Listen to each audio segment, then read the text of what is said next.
this episode of Ranger Touring. We're here at Narani Campground, Myall Lakes National Park. We've got a bit of a plan for today. We're heading up towards Port Macquarie and then we're going to head inland from there and tackle some of the New South Wales high country tracks. We've got some pretty cool national parks, campsites and walks to check out. It'll be good.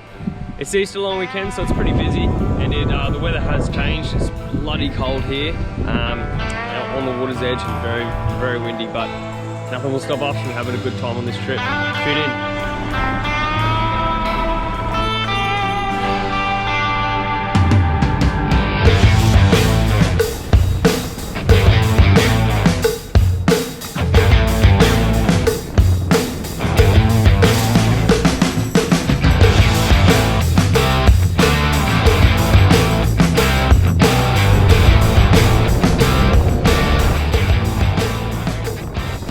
So we've just pulled into the state forest.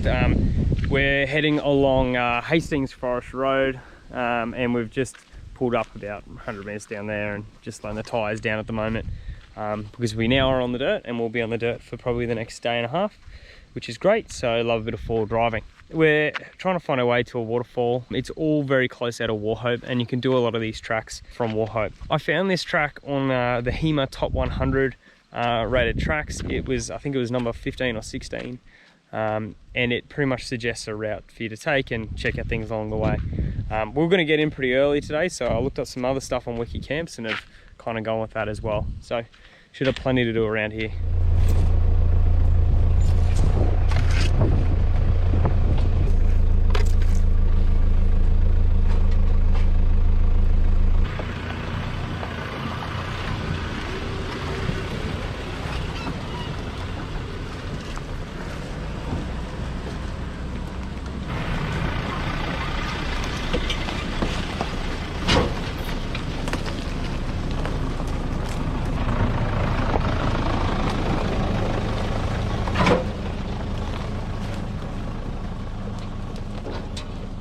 So we're still trying to find our way down to the waterfall, but the way that the maps took us was along this track. And look, it does look like a bit of fun to forward drive down, but probably on the edge of too scary to attempt.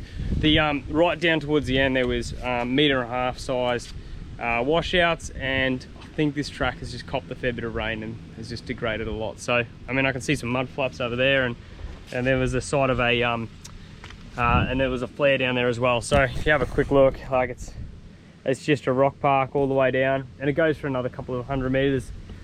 And if it was just that, then maybe, but it's the fact that it's we still had 3 k's left on this track, and we potentially might have to come back up the same way. So opted to take the chicken line, which never feels fun, but is what it is. Got to do it every so often.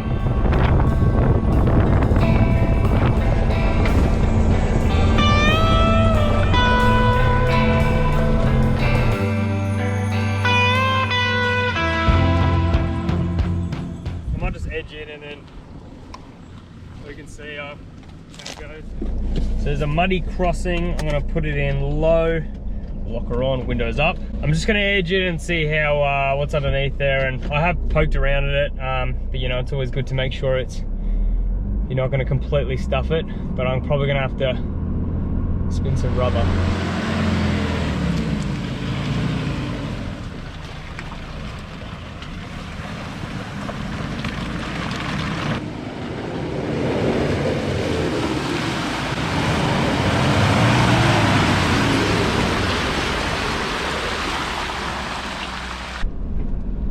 Oh, that was pretty easy. Pretty solid base. Didn't even bottom out.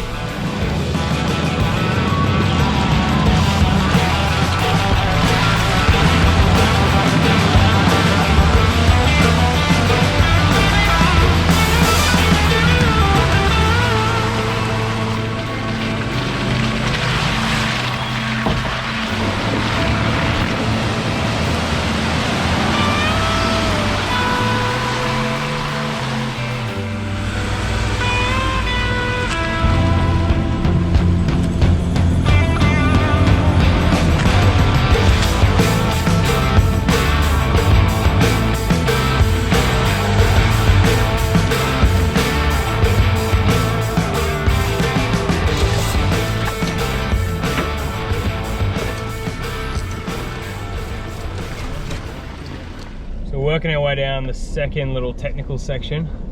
I think for this start part, I think I'm just gonna put my wheels straight and try and straddle it as much as I can. Yeah, I'm thinking the straddle. The straddle looks good to me.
So this is to get to Punchbowl Falls, and you know what?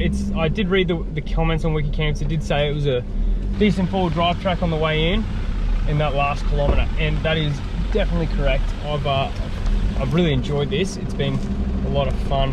Yeah, so the comments are really accurate. I'd say that you definitely need to let your tyres down and take it nice and slow. I would not be recommending any kind of all-wheel drive vehicle come down this track. It's definitely complex enough to warrant a four-wheel drive.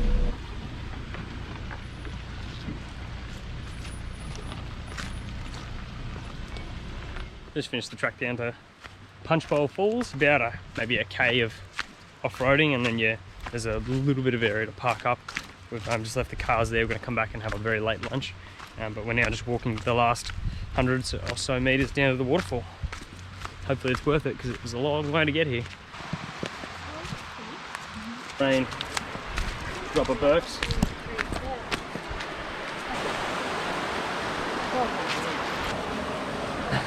Holy shit! Holy shit! Oh my god, that's awesome. How cool is that? So Punchbowl Falls was well worth the stop. This is a spectacular waterfall. Unfortunately, you really can't get to the bottom of it unless you decided to trek through the trees, or probably the best way, I don't know if you can, if you're allowed to do it in this area, but abseiling would probably be the best way to get down there. It's about a 35-metre drop off, and there's some smaller pools along the way. It's bloody spectacular. So if you haven't already and you want a four-wheel drive adventure and you're out near Warchope, I would highly recommend this one, because it's only probably about a half an hour, 45-minute drive from Warchope, and then you start through the four-wheel drive tracks, plus you get a spectacular spot. That's what I love about it.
So kind of made it up pretty easily. We're heading back up the track now from the waterfall. So hopefully this won't be too hard, but it is a fun little track.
So it's the end of day 3 on this trip. We ended up here at Warchope Campground. We were originally meant to go to Bluff Campground today, but due to the fact that it's the April Easter long weekend, it was chock-a-block. And to be fair, it wasn't really good for a large group. There was lots of single camps, but barely any opportunity for the 3 of us to sort of park up in our, the standard sort of U shape. That's all right though. So we headed back down to Warchope Campground, and honestly, we think this is probably the better of the 2. All of them are along the river, which is spectacular, nippy if you want to go for a swim, but really refreshing, and I would think this would be the best sort of place for a summer spot. But during the Easter long weekend, it is a little chilly, but still really, really nice. We're really happy with this campground. It is a free campsite, it's part of the state forest, and it is, I would argue that it's all-wheel drive accessible. It's pretty rough on the gear, there's lots of rocks in the road and stuff like that, and if you're in a 2-wheel drive car, it will be incredibly uncomfortable. We had our tyres down to 25 psi all day today, and that sort of made it half decent, but it still was pretty rough.